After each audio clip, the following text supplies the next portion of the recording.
Sausages. Who likes sausages? Pork? Beef? Vegetarian? We've got a lot of those in our house. Venison? Cumberland? My mouth's starting to water already. Henderson's? I can't think about sausages without remembering that TV program, That's Life, in the 70s. Do you remember that one with Esther Ranson? You're remembering, aren't you? That bit with the dog that went, sausages. And it went over and over again throughout the 70s and well into the 80s, and every now and then it pops up again. But today I want to tell you about the affair of the sausages. It was back in 1522 AD, and it involved the Swiss man Zwingli. I'm going to apologize in advance. If you don't like history, I have to confess, I didn't particularly like it much in school either. I was bored stiff by it, but I grew to love it, especially as I then went on to study church history. But Santayana suggested that those who don't learn history are doomed to repeat it, so we're going to get a little bit of history today. Later this year, we'll be celebrating 500 years since Martin Luther started the Protestant Reformation by nailing his 95 theses to the door of the Wittenberg Church. And we'll get a taste of what that early Reformation practice was like, and hopefully you'll tell me when we get to it what you liked about it and perhaps what you didn't.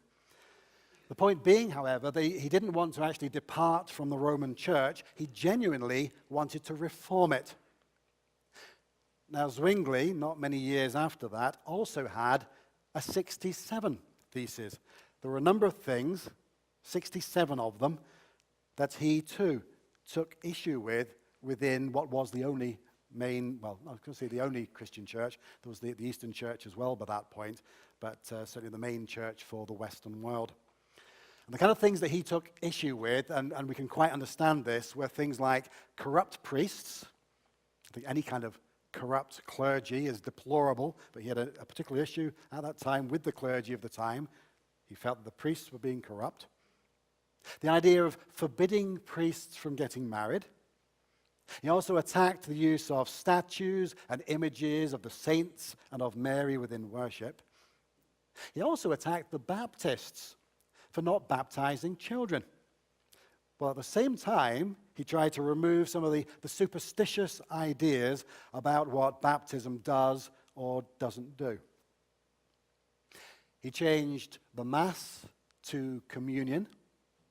And actually, he and Luther had an absolute barney about that one. They couldn't agree. In fact, I don't think they were ever reconciled on this issue. They couldn't agree on the details of what actually happens during the communion service.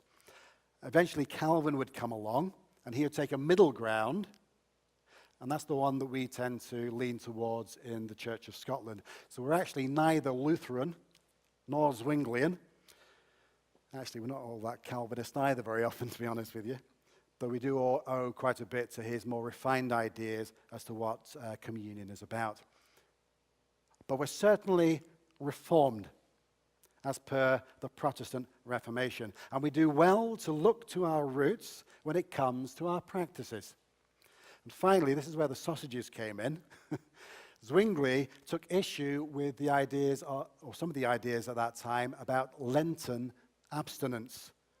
He took issue with the way that it was being practiced. Giving up things for Lent had become an absolute art form at that time in trying to look more pious than the next person. And then for the rest of the year, people did just what they wanted. You can quite imagine that wasn't at all acceptable. Was God impressed? Did God care whether people gave up sausages and other meat and only ate fish during Lent? Now that practice in itself was started by Athanasius back in 331 AD, before the Roman Catholic Church began in its present form. And it was an attempt to copy some of the Old Testament practices of prayer and of fasting, to draw nearer to God. But it became far more prescriptive under the Roman Church. For example, they introduced age limits. So if anybody here has been a Catholic or is a Roman Catholic for that matter, it's lovely to see you here this morning. But the age limits that were set there were between the ages of 14 and 60. So if you're under 14 or over 60, you don't have to just eat fish on a Friday. A lot of people don't know that. And fish was on the menu, but other meat was not. So Zwingli attended a meal in 1522 where sausages were on the table on a Friday during Lent. Now, it's not even certain if he ate any, but the result was a whole lot of trouble at that particular time. You see, and there's the problem. You see. You see, I see, we see. We see all sorts of different practices and different traditions. We see clothing and standing and sitting and singing and reading. We see preaching and drama. We see banners. We see flags. We see the cross. We hear hymns and organs and choirs and readings and preaching. We hear the beautiful silence if we're in the church early enough, and sometimes moments just like this. We feel the pew beneath us and the movement of our clothes as we stand and as we sit. Even though we might not be thinking about it, there is a sensation there. We smell the wood of the church and maybe the lacquer, unique from place to place. We taste communion, the bread, the wine. We are sensate beings. We live through our senses as well as our imagination. And even after an absence, this place can still feel like home. We're sensitive to any change, to the routines or the rituals that we've grown up with. And what a combination of practices we have.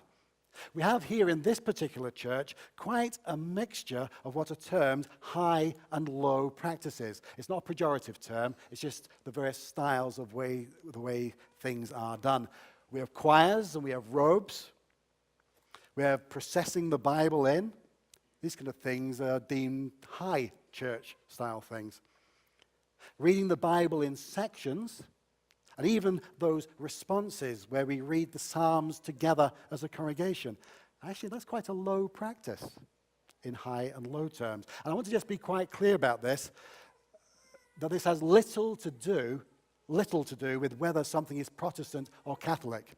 It's got nothing to do with that, frankly. There were many things in the Protestant Reformation where we threw out the baby with the bathwater, so to speak. Some of the bathwater things we might think of are holy water, relics, icons of saints. Those were the things that perhaps really did need throwing out. Candles, though? Crosses? There's not really much wrong there. Even incense, for that matter. I'm not going to suggest it, don't worry. But maybe the way that incense was being used and what was superstitiously being put behind the meaning of that incense, there was something quite wrong there. We stripped our worship right down to the basics. And then we went further some years later. We stripped it even further down to the puritanical basics. Just the Bible, the preacher, and perhaps the academic robes and hood that we still use in this church to this day. That's academic robes, not academical robes, in case you're wondering about a sporting reference there. But then we allowed certain things back in. We sang hymns rather than just psalms. We admitted crosses. As time moved on, we moved on probably about 200 or so years ago to evangelical basics. The idea that everybody should have some kind of an experience of the divine. And that's still with us in many quarters of the church and even in our own congregations as well. Then we changed the way we dressed. A Church of Scotland minister invented the clerical collar. And boy, it took off. People now very often, certainly when I'm walking down the street, call me Father. I haven't ever been a Roman Catholic, but they call me Father. They instantly assume that it's a Roman Catholic thing. It was a Church of Scotland minister that invented the clerical collar. Some places kept the robes. We have. It's the first time I ever wore them was when I came to this congregation, other than just an academic robe at university. And some got rid of them. None of this is Catholic, can I tell you? And every now and then, someone thinks that they've come up with something that's purer than the rest, and they strip out something else that perhaps alludes to the senses. Now, personally, I've got no desire to practice anything other than Reformed practices. I'm quite careful about that, as you might imagine, coming from the Isle of Lewis. My background is actually quite puritanical in many, many respects. But neither have I a desire to strip out what might be useful to show our devotion to God. Though I might preach on a reason behind a practice from time to time, such as the business, as we mentioned earlier this morning, about standing when the Bible's brought in. But we are sensate beings. And this is seen even in the Old Testament worship, where we see, hear, smell, touch, and taste. In our Old Testament reading this morning from 1 Samuel 16, the old prophet Samuel faces this issue. Saul has fallen out of favor with God, and a new king is to be anointed. And he sent Samuel, that is, to the house of Jesse. And one by one, each of Jesse's sons are presented before him. Each one is tall and handsome. Each one might make a good and charismatic-looking leader. But God doesn't look on the outside. He wasn't looking at the practices either, for that matter. In 1 Samuel 16, verse 7, the Lord told Samuel, "Don't look at his appearance or his height, for I have rejected him. Truly, God does not see what man sees, for man looks at the outward appearance, but the Lord sees the heart." Eventually, they sent for the youngest, the lowliest, the shepherd boy. And so David is anointed to become king. In verse 12, so he sent and brought him. He had a dark, healthy complexion with beautiful eyes, and he was handsome. The Lord said, "Get up and anoint him, for this is the one." But hang on. This one was good looking too. This one was good looking too. But whether he was handsome or looked like the hunchback of Notre Dame, it was what was on the inside that counted with God.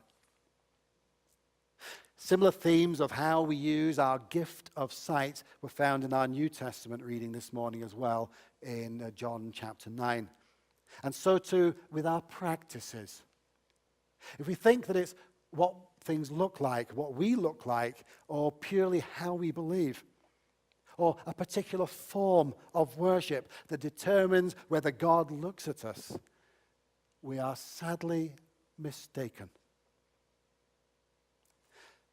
But if we are approaching God with a heart that yearns to worship him, if we acknowledge that our worship, it isn't good enough, but it's the very best that we feel we can possibly offer, and if it's done conscientiously, and the reasons for it are good, surely God accepts that.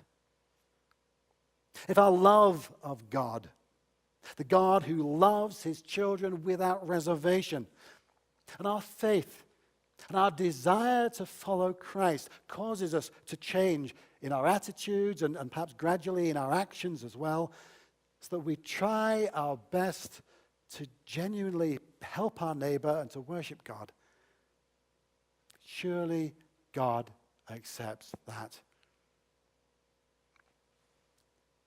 However, living as faithful disciples of Jesus requires a lot of judgment calls. We're called to test everything, to discern what is best.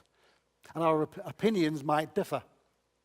But if our ambition is to glorify God rather than just to look good or to look a certain way, then God will see our heart. On the other hand, if we're doing things out of superstition or purely just for tradition, because we think that God will favor us more if we don't eat sausages or any other meat, which is what started the Roman Catholic practice of eating fish instead of meat on a Friday, we're possibly barking up the wrong tree. That isn't what brings us favor. It might be useful to remind us of our obligations towards God and neighbor, but it isn't what brings us favor. For myself, this Lent, I decided to give up a little bit more of my time to pray. I don't say that out of any kind of piousness. I needed to. I've been so busy with matters of church that my prayer life, I felt, was getting squeezed. And I have to tell you, it has been liberating. I feel all the more free for it. I commend it to you. Not for any superstitious idea that it will singularly bring you more favor with God, but because we need to spend time with Him. And as for whether or not you want to eat sausages during Lent, well, as Zwingli suggested, that's your personal choice. It's optional.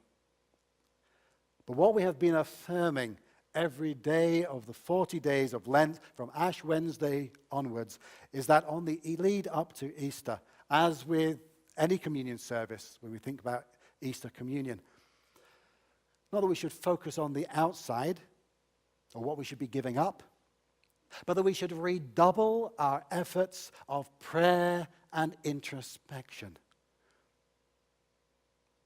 Are we doing that? Are we doing what we do whole-souled for God? Well, that is the reformed form of Lent. Amen.